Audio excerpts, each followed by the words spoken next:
towards building a new Nigeria, a new Christianity, a new way of life.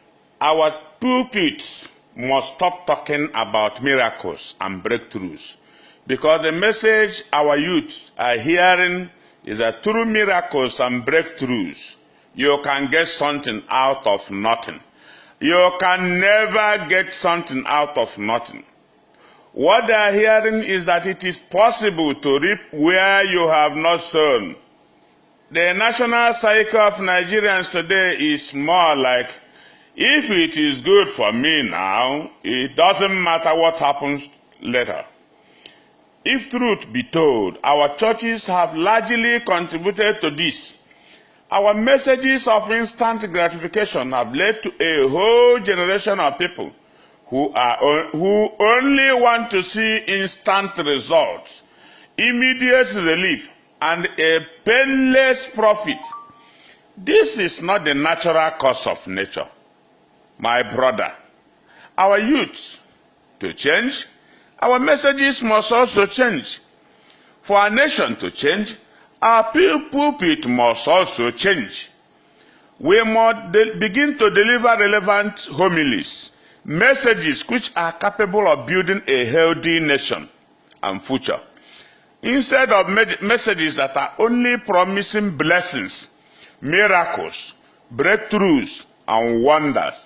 We must replace these messages with preaching on virtues such as hard work, creativity, dedication, commitment, perseverance, diligence, responsibility, etc.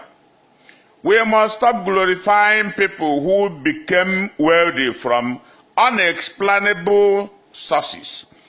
The brother who became a millionaire because he simply sowed seed, either to the pastor or to the church, should no longer be those who are testifying in our churches. We should be giving the microphone to the hard workers who have, through a lifetime of perseverance, suffering, diligence, dignity of labor, attained through success.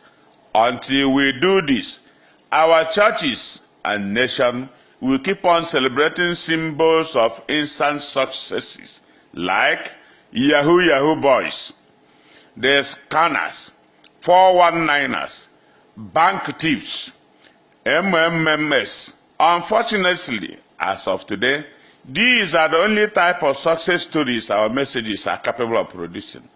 If we are to produce quality youth and future leaders, we must begin to invite to our pulpits people who attain their success and wealth through biblical principles of hard work, faithfulness, and diligence. We have to downplay the roles of sowing and reaping for prosperity. We must change the gospel of prosperity. We have to introduce the gospel of suffering. If you don't suffer, you will not succeed. It is time to begin to emphasize principles of wealth creation and production of goods and services. Instead of teaching in our churches every Sunday, give and it shall be given to you, our message must change to teaching principles like planning, critical thinking, analysis, strategy, visibility plans, system building, market and customer analysis, process of production of goods and services.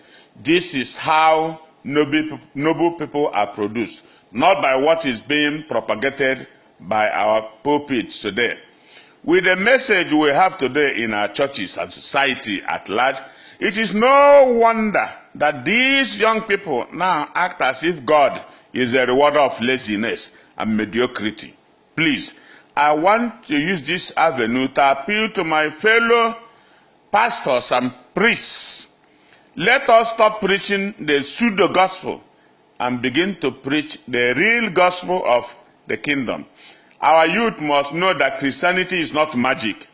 We must tell them the whole truth, that because somebody is making pronunciation doesn't mean that those pronunciations are godly. We must let them know that they don't need a pastor's blessing to make it in life. We must let our young people know that the shout of "I receive it" alone is not enough to be blessed for that week. We must open their eyes, open their ears to realize the shout of amen, no matter how loud, doesn't make God to feel all their wishes. Our nation needs to be delivered from religious superstitions, and our real Christianity must produce a fresh youth. Thank you.